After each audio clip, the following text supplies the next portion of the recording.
This is a work that I've been developing with Thomas, who was here, who was responsible for many of the good ideas, but not for the mistakes. The mistakes are all mine. This is a way of, we were both colleagues at the University of the Basque Country, where the so-called theory of biological autonomy has been developed over the last few years, and which is a big hub for the so-called autopoietic and activism. And we try to connect, Thomas has a project on focused on the relation between activism and action and dialectics, which is a topic also Kirill has been working on with Ezequiel Di Paolo. And I come from a Hegelian background, so the Pittsburgh school, of course, plays an important role. So we were discussing for about a year, and when we saw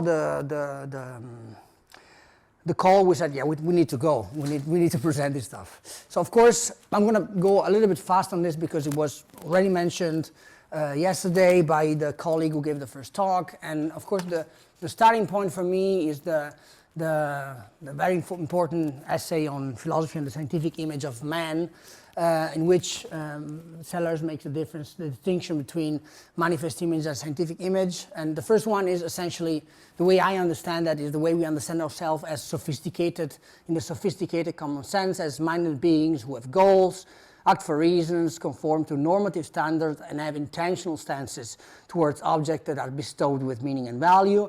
And the scientific image is, of course, is the closed physical world. There is no space for such things. It's norm, action, intentions, and meanings. So, and the big problem in the so-called naturalism debate, which came up a few times yesterday already, and also the previous talk,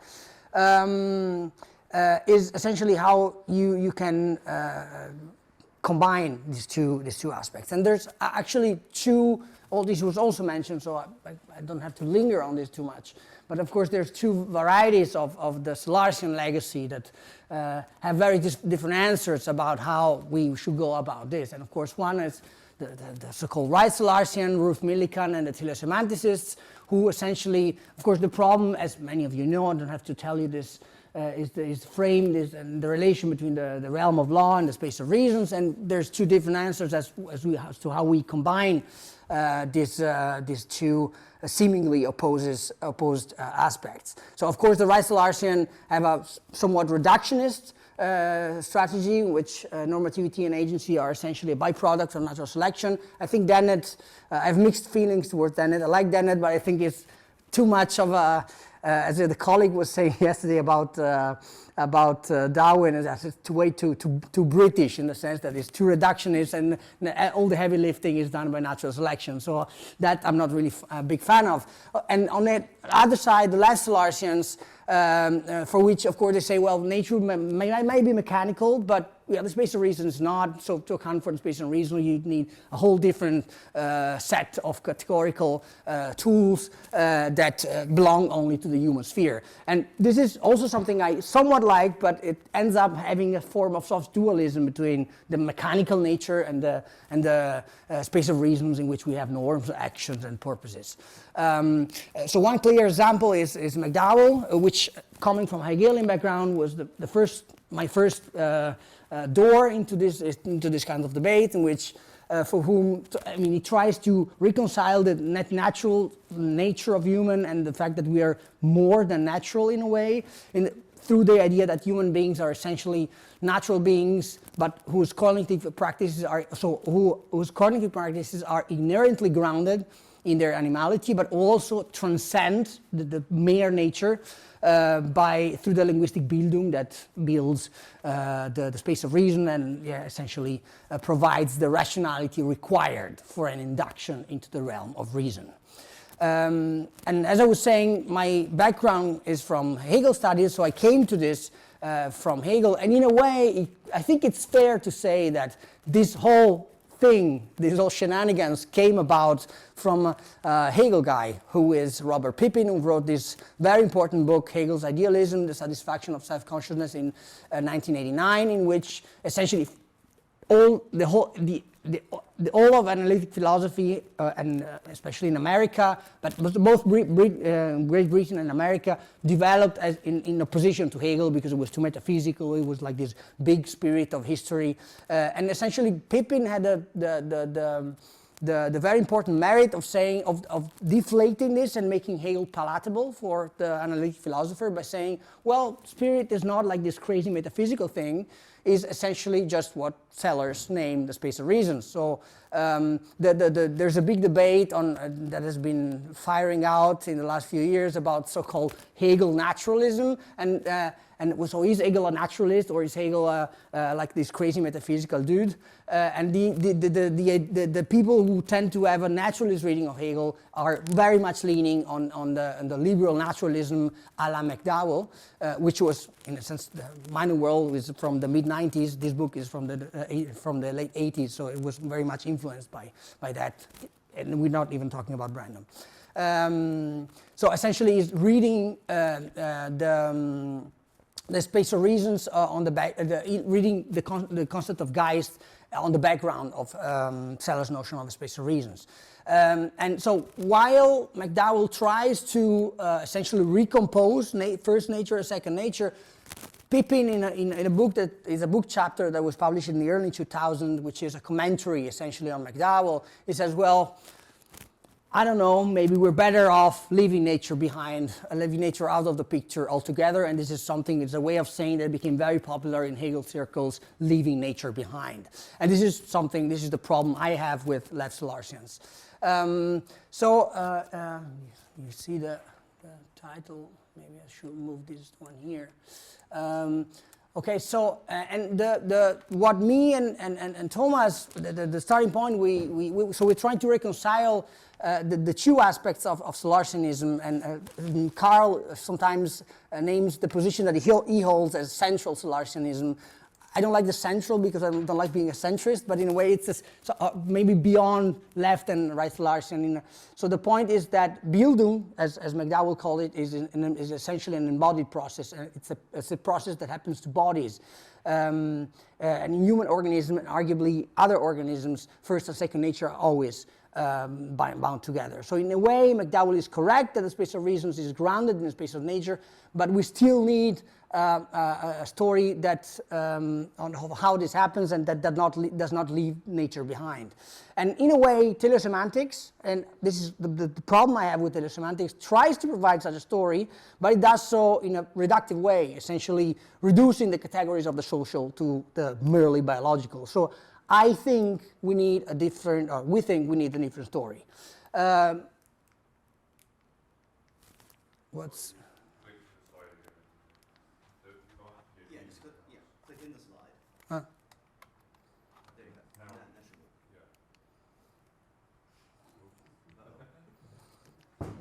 go. Okay, I got it. So arguably, there's another somewhat naturalist approach that can be taken that is not reductionist as teleosemantics, and it comes for me from a more dialectical way of conceiving biology. This is a very important book you might not have heard of, but was very important in certain fractions by Richard Lewis and Dick Lewontin, who was one of the most important geneticists of the late 20th century, and was also Marxist. And he wrote this collection of essays entitled, very iconically, The Dialectical Biologist, in which there's one essay was by Lewontin specifically that says, entitled with a very, very, very a great title for me, the organism as a subject and object of evolution, in which essentially Lewontin argues that it's what the organism does that modifies its evolutionary pathways, and is arguably at the center of a big debate in theoretical biology centered about niche construction and plasticity. So I think this essay that we were reading with Thomas on the role play, the part played by labor in the transition from ape to man by Engels, really fits into this framework of a dialectical approach to biological and naturalizing teleology and agency. In that essay, which is very short and it's mainly a sketch, essentially, Engels argues that human origins is essentially the product of human labor. And essentially, it is what pre-human apes were doing that facilitated the development of humans as we know them today. I looked a little bit into the literature, and I found a bunch of old stuff, old literature, and among this this book chapter, in which the author says that Engels brings out the dialectical relationship between labor and speech, which nursed the transformation of the biological to the social organism. So, in a sense, I'm going to provide a few quotes from the essay, and then towards the end of the talk, I'm going to comment a little bit on those. So, labor, says Engels, is the prime basic condition of all human existence, and this to such an extent that, in a sense, we have to say that labor created man himself.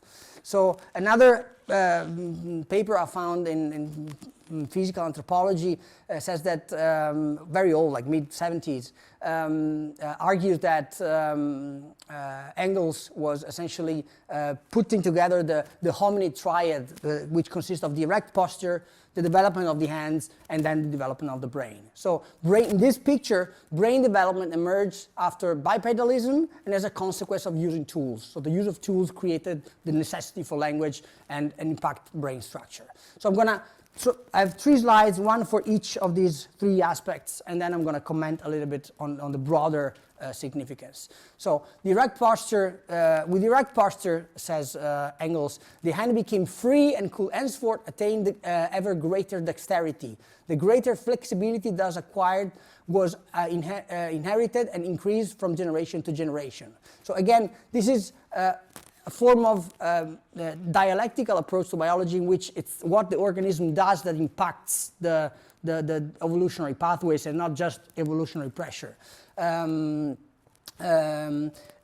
Apes are only partially bipedal, and the gradual process of mediation happens through labor, by freeing up the hand, and more by using it for labor. This is another quote that is not necessarily relevant for us, but it was still quite cool, and I put it in anyways. But the hand did not exist alone. It was only one member of an integral, highly complex organism, and that benefited the hand. What benefited the hand benefited also the whole body it served. It's a very organicist, dialectical approach to the organism, not like this splitting around the traits. I think. So the second aspect of this hominid triad is the fact that the hand was free at some point, and the hand was free and can be used to develop tools. So the use of the hand enabled the development of tools. Here I have another quote from the essay. The development of labor necessarily helped to bring the members of society closer together by increasing cases of mutual support and joint activity. In short, men in the making arrived at the point where they had something to talk to each other. So again, hand, then we have the tools, and then with the tools we have the development of language, because we have something to tell to each other. So again, language is the result of tool production. Once you have labor, you have something to talk about, like for example how to use tools. And this also, we found this in a very nice book from the early 80s, which comments, entitled Hegel's Labor Theory of Culture, which comments that and puts it into perspective with more scientific evidence. This fact operates a form of displacement, in the sense that we can do the tools here and then we use it there. We can do the tools now and we can use it tomorrow. So in a sense, space and time, we have a displacement of space and time. And this is part of the foundation, according to Wolfson, part of the foundation of the references of language. So we need something to talk about because we use tools, then we develop language. This is like my very general presentation of the essay, and then I'm going to provide a couple of comments and connection to the inactive approach, which is what both me and Thomas are mostly engaged in. And in this connection, Kirill was very kind to send us the preprint of the paper he wrote with Ezequiel Di Paolo, which was incredibly helpful to really make the connection, because most of the literature on the material is super old, because no one really works on this, and this paper is really helpful. So in a sense, the concept of the ideal in Ilienkov, who I think Kirill was mostly responsible for introducing into European audiences, is that the idea of the ideal is akin to second nature. So it's essentially the space of reason, but in a way that is grounded in material engagement. So very similar to what Engels is saying there. So in a sense, the ideal can be seen, Ilenko's concept of the ideal can be seen as a theoretical elaboration of the labor theory of culture. So a form of social needs construction that goes from artifacts artifacts to institution through language, essentially. I have a quote from the paper: "The ideal exists only the ideal exists objectively in tools, artifacts, and social institution as they orient and enable our social practice." There is a problem, however, in this framework, which is also which we also came clear about by reading the Kirill's paper, is that essentially Ilenko has was very keen on mediating between the sensorimotor part of the pre-human and the properly human becoming. I'm going to read from the quote. Ilenko suggests that we can leave. However, Ilenko suggests that we can leave behind biology when talking about human development, because biology does not determine personality, only its preconditions. A key concern here is that biological explanation of human behavior will lead to the reification of social division like racism. So with regard to biology proper, Ilenko tends to see a chasm between biological and the social, despite grounding the social in material connections. And I think, in a way, I don't remember from exactly when he was writing, but arguably I think we can say that because the biology he had in front of him is essentially a neo-Darwinian biology, like the one that people like Dennett and Millikan like a lot, in which the organism, you have a sort of a social biological approach in which the genes do all the work. So of course he says, well, material engagement is important, but I don't know, biology, maybe we leave it out of the picture. And we think there is a way to keep biology out of the picture, but again, we need a different biology. And we think that the Varelian tradition, which was developed mostly at the University of the Basque Country, where me and Thomas have been working, and Thomas is currently still working, which has essentially two sides. The more biological side, which was developed essentially from this book from 1979, Principle of Biological Autonomy, the very famous Autopoiesis and Cognition, and more recently in 2015, Alvaro Moreno and Matteo Mossio developed this, I think, groundbreaking book, very hard to read, but I invite you all to try. And on the other side, the more cognitive part, which most people might be more familiar with, which started with the embodied mind in 1991 and was developed more recently by Ivan Thompson and Ezequiel Di Paolo. And the general idea of the autonomy framework taken as a whole is that the notion of autonomy is scaffolded through biological, sensorimotor, and social aspects, and these are very weirdly interconnected with one another. One point I will insist on before closing, I think it's time almost, is the sensorimotor autonomy, because the sensorimotor autonomy is what connects essentially the biological level of autonomy and the social level of autonomy. Sensorimotor autonomy is what Ezequiel Di Paolo and Xavier Barriendayan and Thomas Burman refers to as what regulates the organization of habits. Essentially, habits are what turns first nature, purely biological nature, into second nature. So in a sense, in a human being, the three scaffolded level of autonomy are always intertwined in the way that there is an overlap, a continuity, and also sometimes a conflict. But what is important in this framework to articulate is this idea that we need both of them if we really want a non-reductivist yet still naturalist approach to human autonomy. This book is probably the last great enterprise that was published in 2018, and really because the inactive approach and the autonomy approach in general tries to really focuses on at least to focus on a minimal form of cognition. And in this book, what Ezequiel Di Paolo and their co-authors tries to do is to really connect that to the high end of cognition, so language, and they cite Vygotsky. There's a very they articulate that in the dialectical way. I think there's a lot of new ground that is being covered here. It's still the very beginning of a project, so I engage everyone here to take up the project and go on with their own inclination. So in a sense, the labor theory of culture helps understand the relation between the labor theory of culture, as we have been trying to frame it, helps to understand the relation between sensorimotor autonomy as our material engagement in the world and the social aspect of autonomy. But with the enactive approach, we involve also the biological without falling into biological reductionism a la Millikan, where social differences can be reified as biological necessities. So in a sense, dialectical materialism provides a method for developing relation between the different levels of embodiment. So I think I am out of time almost. So, and this is the conclusion.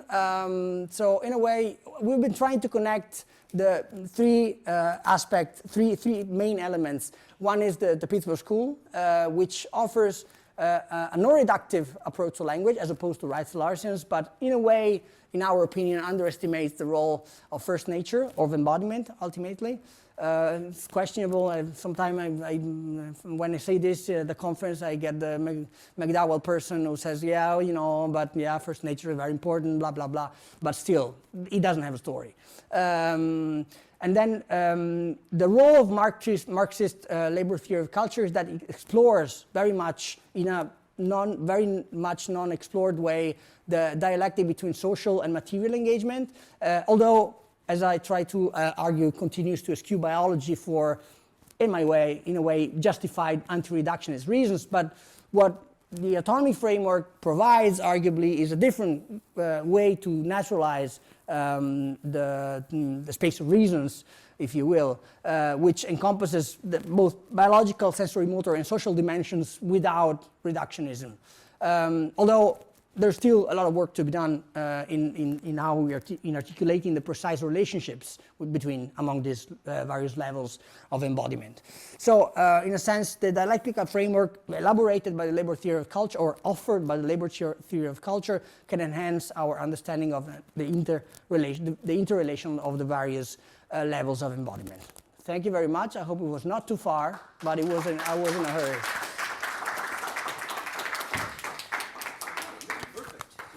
Thank you so much for your presentation.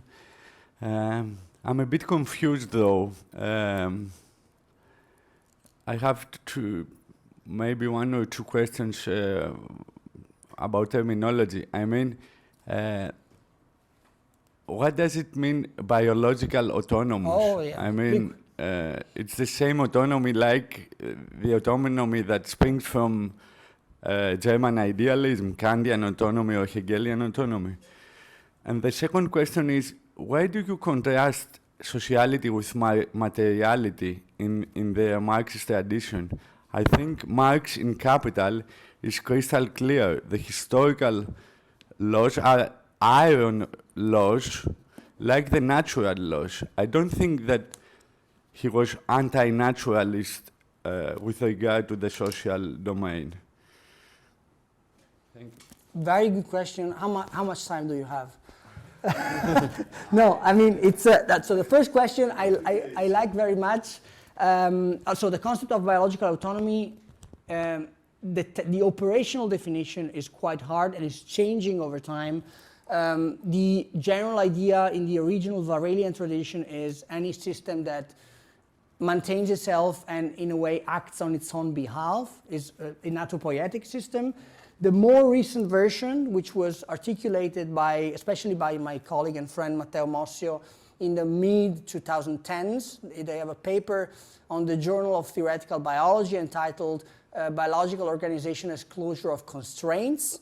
And they have this idea that comes from Kaufmann, Stuart Kaufmann, who is a complex system scientist who was working in the Santa Fe Institute, that essentially is a system which constrains its processes in a way that allow the system to maintain itself.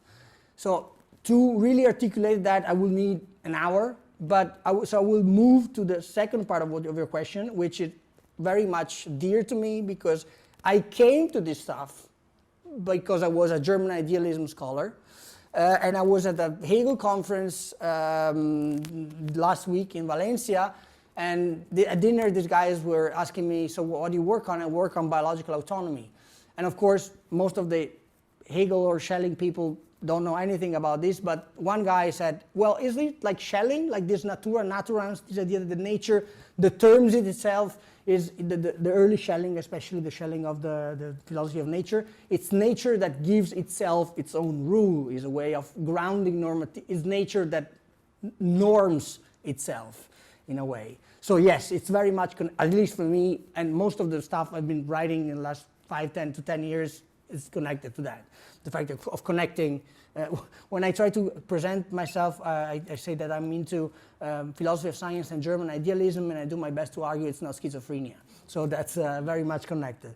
And for materiality, I totally agree with you. And frankly, I'm not a Marx scholar, so I will not be able to answer on the letter of the Capital. But I have no problem with that. I think there is there is a very strong connection in Ilienkov between sociality and materiality. What Ilienkov does deny, at least in our reading, and I think in Kirill's reading, is the connection to biology proper, to the biological grounding, because the biological grounding is considered as, in a way, reductionistic, genocentric. So in a sense, there is the connection between sociality and materiality is there. We need, I think, and we think, a more solid framework that grounds that into proper biological nature. And I think the framework of biological autonomy provides that. Is there a question, or you want to? Yeah. Oh, sorry. You want to add something, Yes. Thomas?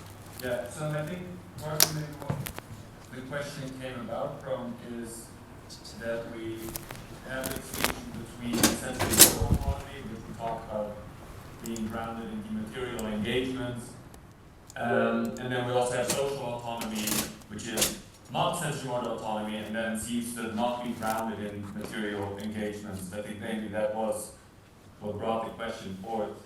And important to understand here is that we don't, the dimensions of autonomy are not really like different, completely dimensions in the world or different spaces in which things can exist. I think there's a lot of overlap between the sensorimotor and the biological already. Many of the things we do out of habit, the habits that we do, the ways we engage with the environment, are also things we do for our biological sustenance, of course. And the idea of social autonomy is more that the things that we do in social environments, a conversation like this, for example, in some sense develops its own autonomy that is, of course, dependent on the individual participants, but also irreducible to the autonomies of those individual participants. Like how sometimes, I think one example that Andrea gives often is how sometimes as a couple you can have a sort of recurrent fight where neither of you really wants to get into it, but the conversation twists and turns in its own way. It always ends up coming back to the same kinds of things, even though neither participants really want it. So, in some sense, the social has its own level of autonomy, its own norms of what sort of things will help continue, what sort of things are likely to break that social interaction. And so I think that is important to understand with social autonomy, that it's not in opposition to material reality. And I think it's in that sense exactly consonant with Marx's approach in Capital. Thanks. So, yeah, it was a great presentation. And yeah, thank you for drawing on our work there. But just to push back a bit, because I think there's an important sense in which for Ilienkov and Sellers, the sense in which we break from biology is worth preserving, and that's the sense in which autopoiesis, the sense in which we maintain ourselves, is not praxis. So if we are pursuing a purpose external to ourselves versus the sort of subjective individual view of autopoiesis, those are different things. So what Ilienkov is suggesting is that the biological is, yes, you do have all of these interesting autopoietic cycles, which in themselves are a kind of dialectic, but that's very different to what's happening with the sort of human reason, where there is a sort of a break. There's a sense in which the way in which humans change their conditions and the way that which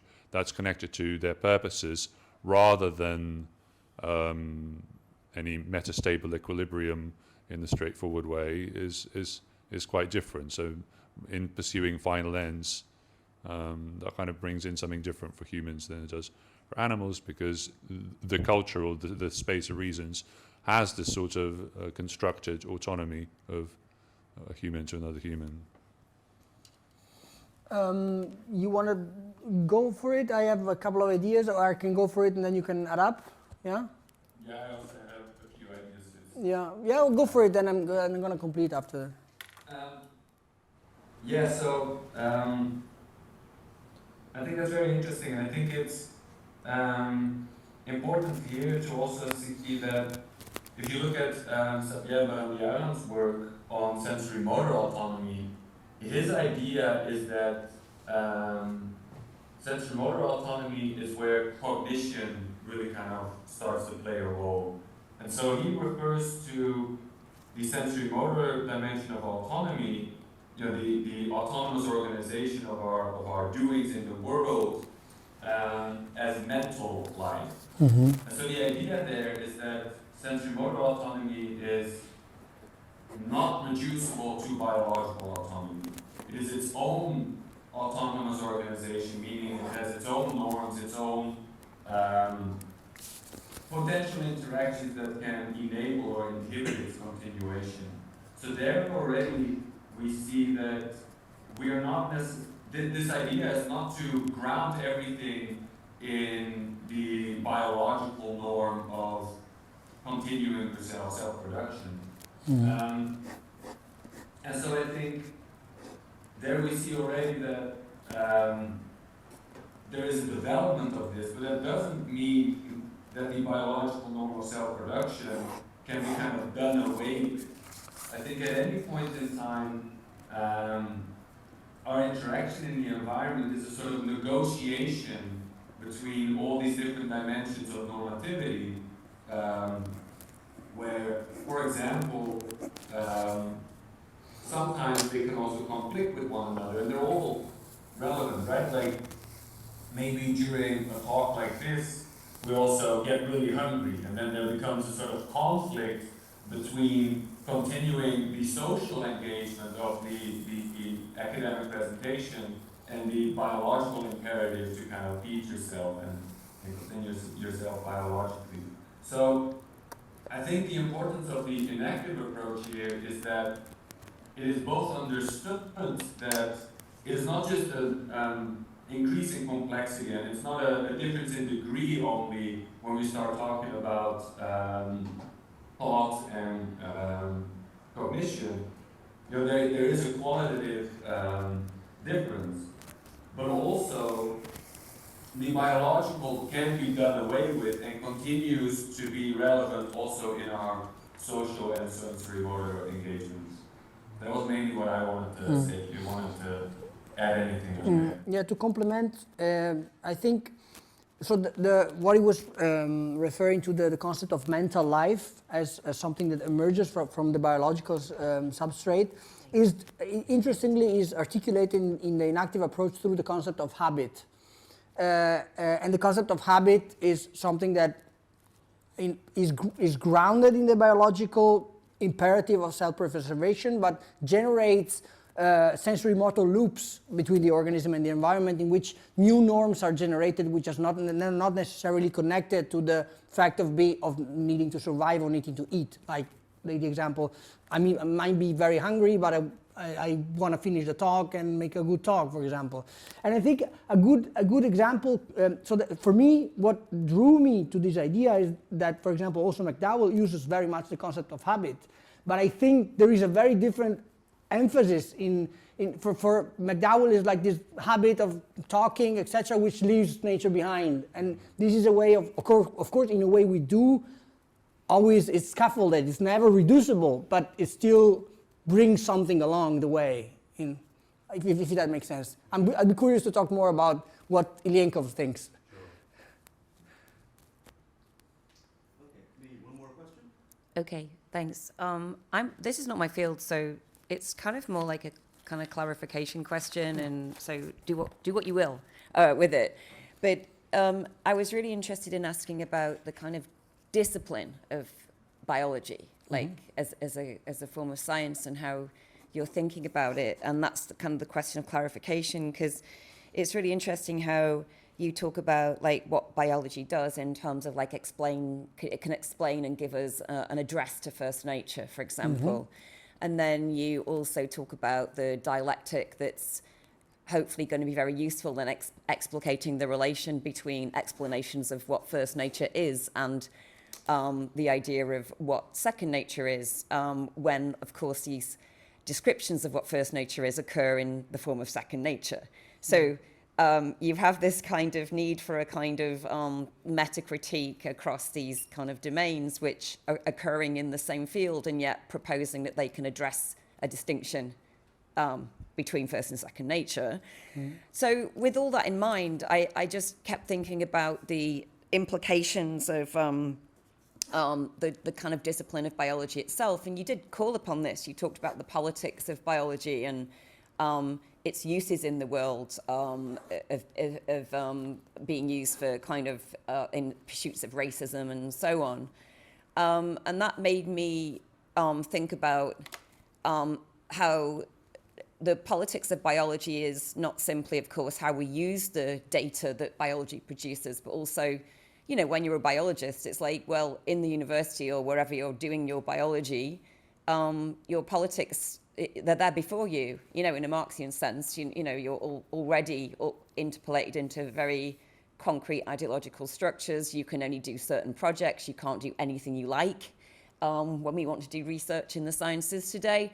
So I just wanted to ask about like this, how much does this like hold this, these kind of notions of science when they're so, you know, compromised in the conditions of the ideological forms of capitalism that we have today. And I hope this is kind of making sense where I'm kind of going with this question in terms of this kind of what we might see in this problem is like the collapse of the very dialectical structure that you seek to use to, you know, produce a critique of this situation, right? So, yeah, that's it. Thomas, if that's okay, I'm going to take this one first and then you can complement, yeah? All right, so that's a huge question. Thanks for asking that. Biology. So currently biology is undergoing what might be defined as some people like to label it a revolution, in some cases to get more funding, but that's another story.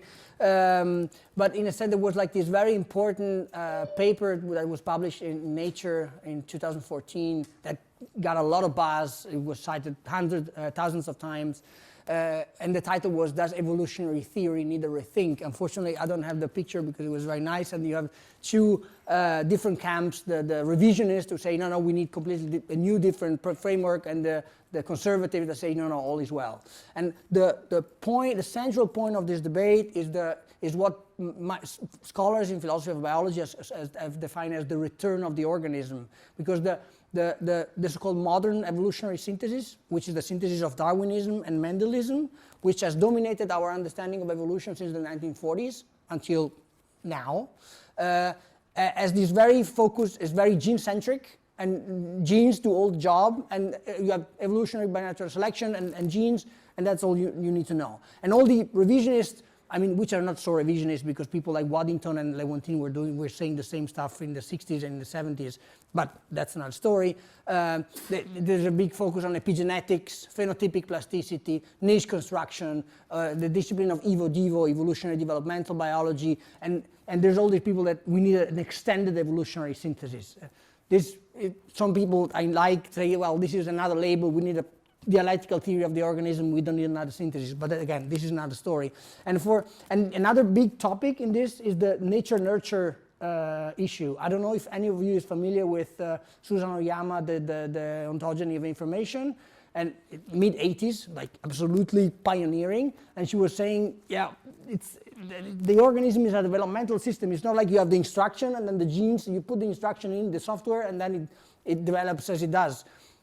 Ecology has a role, the behavior has a role, so what the organism does as a role. And from just touching upon the political implications, the Human Genome Project. So now we have mapping all the so-called omics, the proteomics, genomics. We have all the pieces of the puzzle, and we're going to solve all the puzzles. We're going to have solve all the health issues, etc. But then, and then we're probably going to sell products. But the organism is more complicated than that. You cannot isolate the gene, and then you have all you need to have.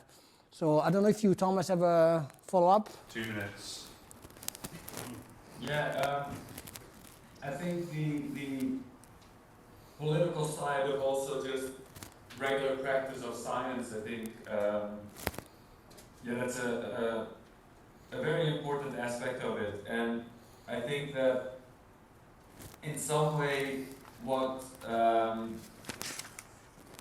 Andrea has just now been talking about also means a sort of, if you want to do it properly, it would also require a fairly thorough change in the way we do science. The way that also different fields work together and how you understand their relations. And so I do think that if you take the inactive approach seriously, we're going to have to make a lot of changes in the way biology is done nowadays, even if it follows work from already 60s and 70s from Levins and Leontine. Also kind of wanted to quickly mention the book from Leontine, Stephen Rose, and Leon Camin from '84. It's called Not in Our Genes: Biology, Ideology, and Human Nature. It's a little old now, but you see a lot of the same tropes, and they really discuss how biology is often used for political purposes, but how that's not bad for conservative political purposes specifically, but how it's not bad because we shouldn't use science for bad politics, but how the biology behind that sort of conservative use of biology, social biology as it was called then, is also just bad science. And so that's a very good book to read up on for this.